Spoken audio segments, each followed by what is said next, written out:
The president, however, charged members of the council to harness the potential of Nigeria's young and innovative population in creating innovative solutions to the challenges of the nation and the continent. The council I am inaugurating today is a critical governance structure in the implementation of the Act, which will ensure that government agencies, entrepreneurs, investors, and support organizations collaborate with the startup ecosystem to achieve the goals of promoting the growth of a vibrant and sustainable startup ecosystem. I hereby direct the Minister of Communication and Digital Economy, Professor Isa Ali Ibrahim Fantami, to convene another meeting of the Council in May 2023 to make further progress on the implementation of the Act.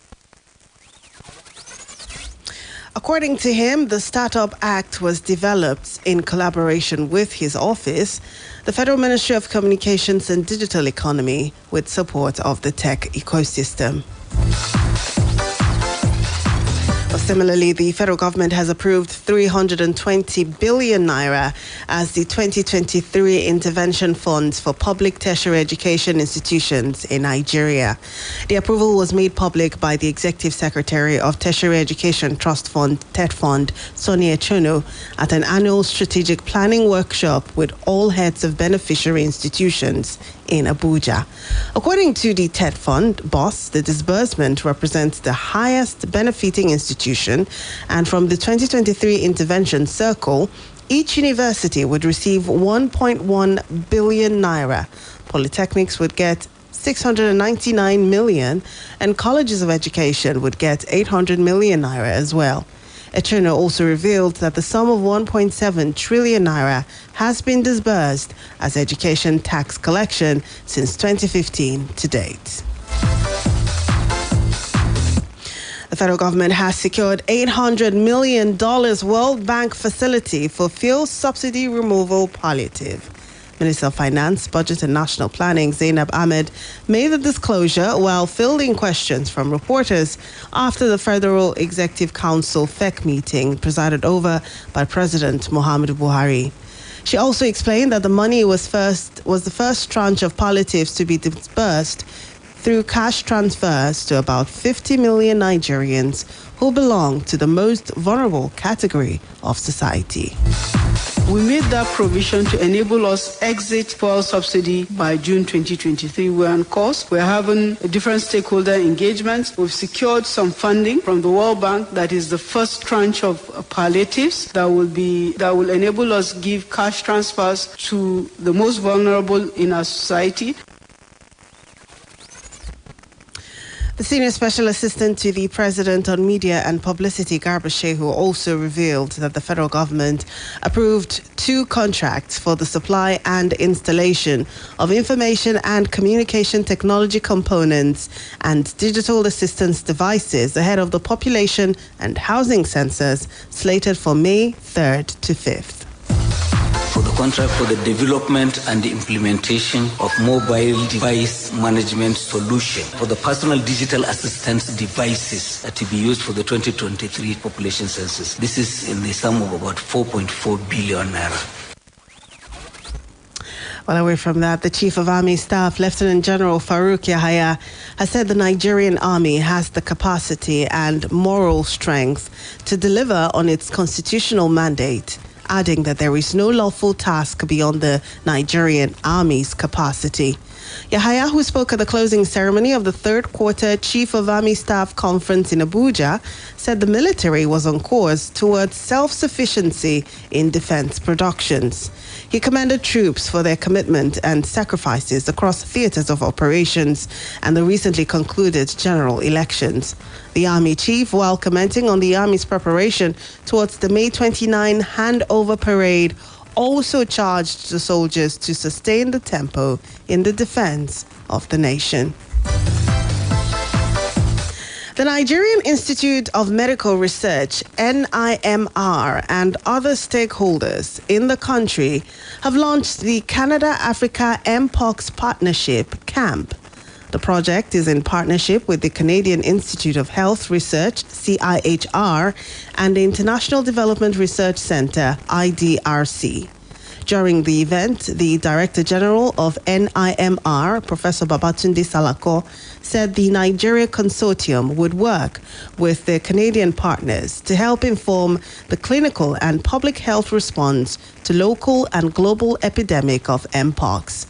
He also revealed that 68 researchers with multidisciplinary expertise from Canada, Nigeria, the United States, and the United Kingdom would work on the project that would involve community engagements from inception.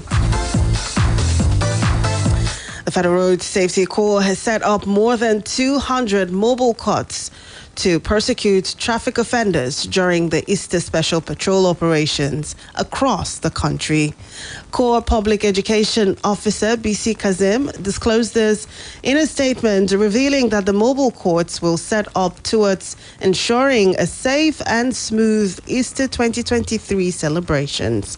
According to Kazim, the FRSC Corps Marshal Dauda Biu urged the commanding officers to ensure full deployment of staff for maximum visibility. Biu also urged them to ensure prompt removal of obstructions and ease of movement on all highways across the country in line with the operational guidelines of the 2023 Special Patrol scheduled to commence from today, April 6th to April 12th. You are listening to the news at 1 p.m. here on Splash 105.5 FM. Still to come, China moves warships after United States hosts Taiwan President Tsai. And Benzema hat-trick against Barcelona fires Real Madrid into Copa del Rey final. We'll take a short break now. When we return, details of these and more. Stay with us.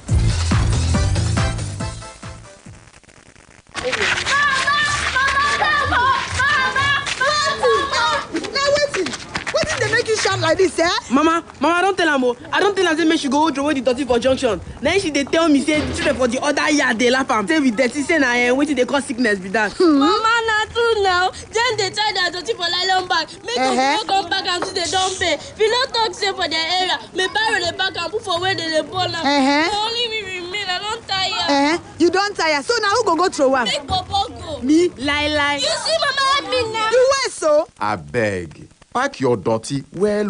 Throw where I'm where it no go make you and other people where they around you sick.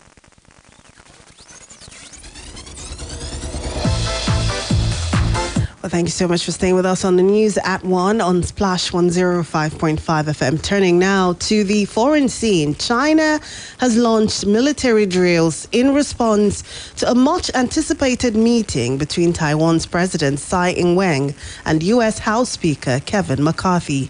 They met in California on Wednesday, a week after President Tsai was feted in New York with a leadership award. Tsai, during their meeting, hailed their strong and unique partnership, while McCarthy said arms sales to Taiwan must continue. However, Beijing has, in response, vowed a resolute response and sent warships into the waters around the self-governed island. Still on the foreign scene, Robert Kennedy Jr. has filed election paperwork to run for United States President in 2024 as a Democrat. The 69-year-old is the son of assassinated Senator Robert F. Kennedy and nephew of President John F. Kennedy. The environmental lawyer's campaign treasurer, John E. Sullivan, confirmed the filing. Both Democratic and Republican parties hold their own contests called primaries to find their presidential nominee. However, Kennedy will be a rank outsider for the Democratic nomination. Meanwhile, President Joe Biden has indicated he will run for re-election, although he has not formally declared his candidacy. Finally, to sports, Karim Benzema scored a second-half hat-trick as Real Madrid routed Barcelona to reach the Copa del Rey final. Trailing 1-0 from the first leg, Madrid leveled the tie through Vinicius Jr. in first-half stoppage time. Benzema added 2 goals early in the second half, the second from the penalty spot to put the visitors in control, and completed his hat-trick to seal the win in the 80th minute. Carlo Ancelotti's side will face Osasuna in the final on May 6. Real Madrid reached the Copa del Rey final for the first time since 2014. Well, that's the news. Before we go, here's a quick recap of the major headlines. President Buhari has inaugurated the Digital Innovation Council. Federal government announces that it has secured an $800 million World Bank facility for fuel subsidy removal palliatives. On the foreign scene, we told you that China has moved its warships after United States hosted Taiwan president.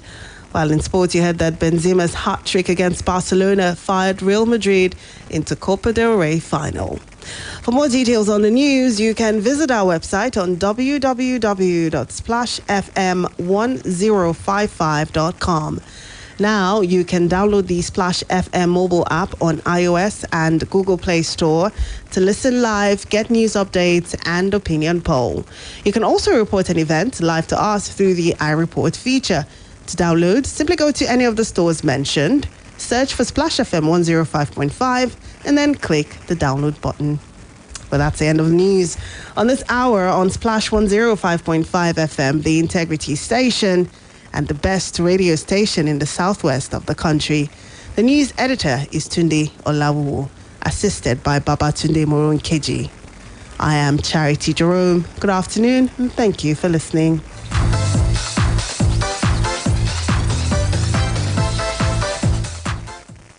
Quick, Charger 240. Hot news, cool vibes, sports, and more on the Integrity Station.